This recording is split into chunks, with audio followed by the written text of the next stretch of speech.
Hello and welcome.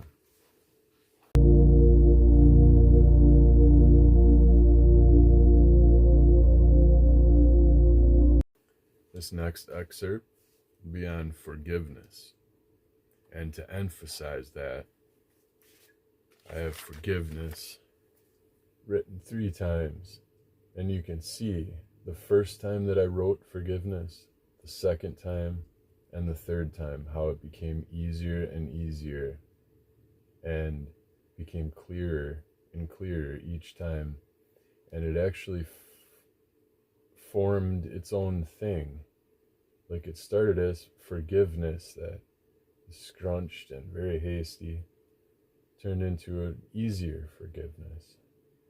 And then, instead of separating forgive and ness, it became one.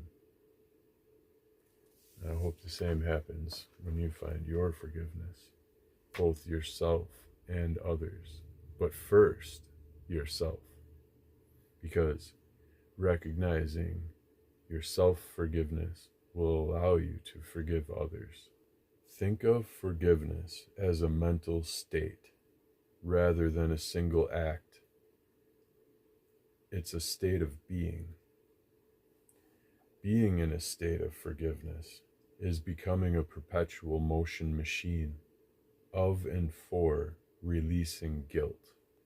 Release yourself from any attempt to control the circumstantiation of the act that wronged you, even and especially when it is of your own doing. Absolve the karmic duty of the wrongdoer to make right. Forgive the ignorance and see the circumstantiation for what it truly is. Seek not the opportunistic advantage, but thank the wrong for its lessons. Let gratitude and trust be your highest compensation, whose motivator is the compulsory act of love. The 2 worst inner demons we can have are the inner judge and the inner victim. Withdraw your attention from both, and you will find forgiveness for both. Forgiveness starts with yourself. Even the small things, like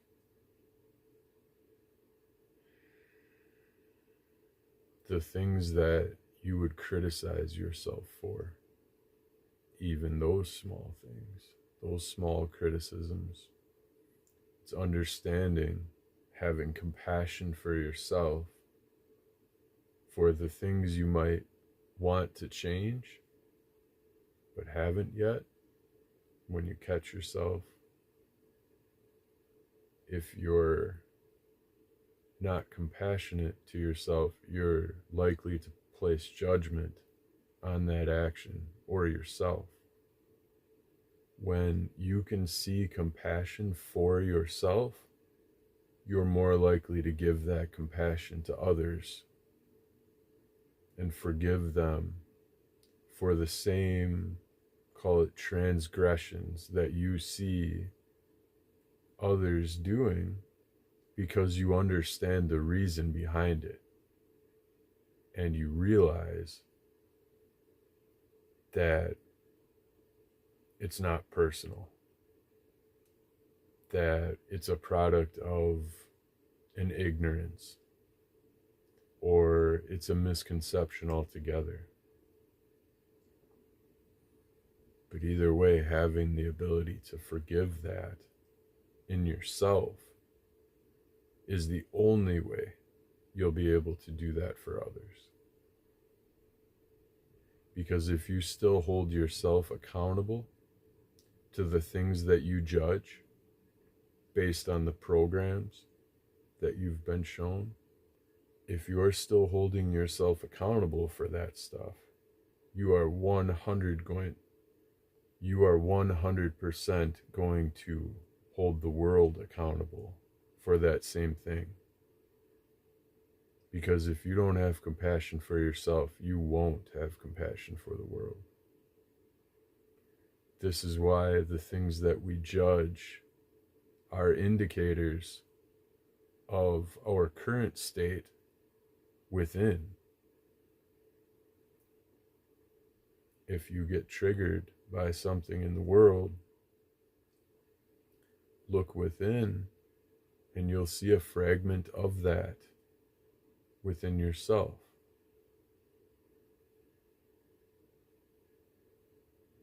Whether it's a judgment against it or the acknowledgement that maybe my persona is a little bit more aligned with that questionable act or behavior than I care to admit.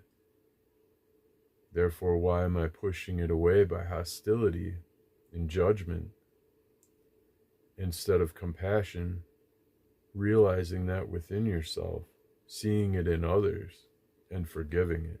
This is going to lead into the next chapter being strengthening your emotional boundaries, energetic emotional boundaries. Thank you for joining me today. I hope this resonated with you. Please do give me a like and subscribe, because I'm not going to get them unless I ask for them. And as always, never stop spreading your light.